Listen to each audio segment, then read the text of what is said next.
Всем привет! Сегодня первый, так сказать, вступительный урок, с которого мы с вами начнем небольшой курс по автомобильной диагностике.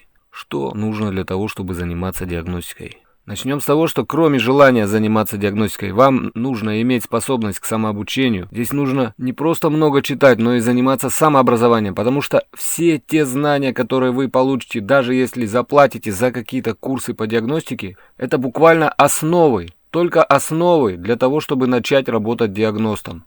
А вот чтобы нормально работать диагностом, а не водителем сканера, вам нужно будет самостоятельно уже разбираться во всем этом, читать какую-то дополнительную информацию, искать это все в интернете. Слава богу, сейчас много чего можно узнать в интернете, на каких-то форумах, на ютубе на том же. Можно найти очень много информации. На каких автомобилях нужно практиковаться? Ну, это, конечно же, нужно начинать на простых автомобилях. Это Жигули, Лада, Волги, УАЗы. Также несложное устройство имеют корейские, китайские автомобили и многие японские автомобили. Я здесь не говорю о современных, конечно, автомобилях, корейские, китайские. Они уже имеют довольно-таки сложные устройства. Но наиболее сложными в диагностике, в ремонте будут автомобили марок Audi, BMW, Mercedes. Кроме того, чтобы вообще заниматься диагностикой, вам нужно знать теорию работы двигателя внутреннего сгорания. Вы должны понимать, как работает двигатель. Для начала, конечно же, желательно бы изучить, как работает обычный атмосферный двигатель распределенного впрыска. Двигателя с непосредственным впрыском и дизеля пока трогать не нужно. Кроме того, вы должны понимать, где в автомобиле находится каждый датчик, за что он отвечает. Да, я согласен, что автомобилей великое множество.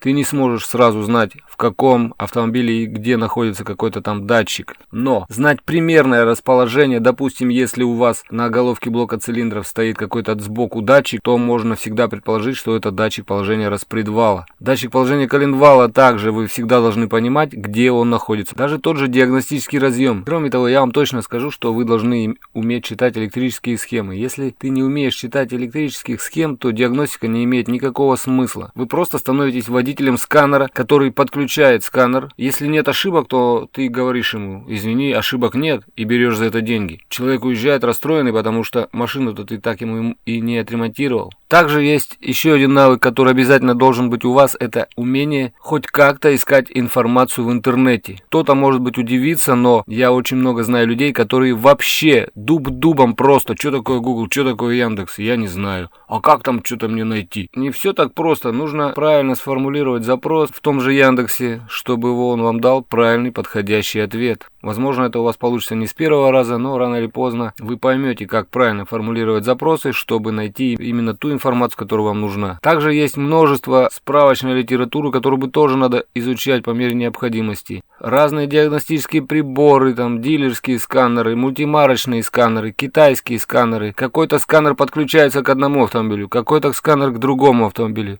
То есть сейчас этих сканеров великое множество. И их продают и за 100 тысяч, и за 900 рублей. То есть это коробочка с OBD2 китайская, да, с Алиэкспресса, ELM 327. Я вам так скажу, что даже ELM-кой в принципе можно начать диагностировать автомобили. Здесь просто нужно подобрать хорошую ELM-ку и хорошую программу для нее. Тут больше зависит уже от программного обеспечения, потому что, допустим, у меня есть несколько ELM-ок, и с разными программами они работают по-разному. Есть, допустим, та же самая программа OpenDiag Free, которая очень хорошо работает с российскими автомобилями. Прям читает и ABS, и даже может подушки безопасности там прочитать.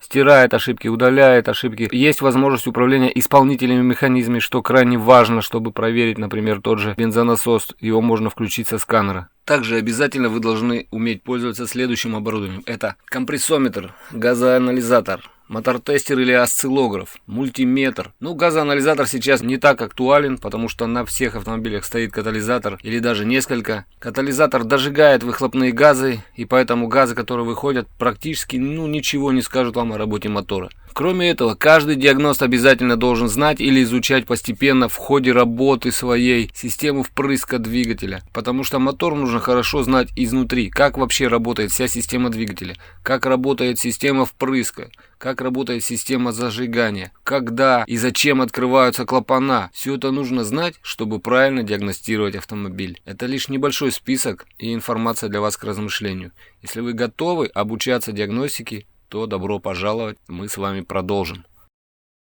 Друзья, если вас интересует тема видео, которые я делаю на своем канале, то переходите по ссылке в описании и подписывайтесь на Дзен. В любом случае ролики будут выходить как на Дзене, так и на Ютубе. Сначала я их буду выкладывать на Дзен, затем на Ютуб. Да, это неудобно, да, Дзен работает намного хуже, чем Ютуб, но в текущей ситуации пока будем действовать так,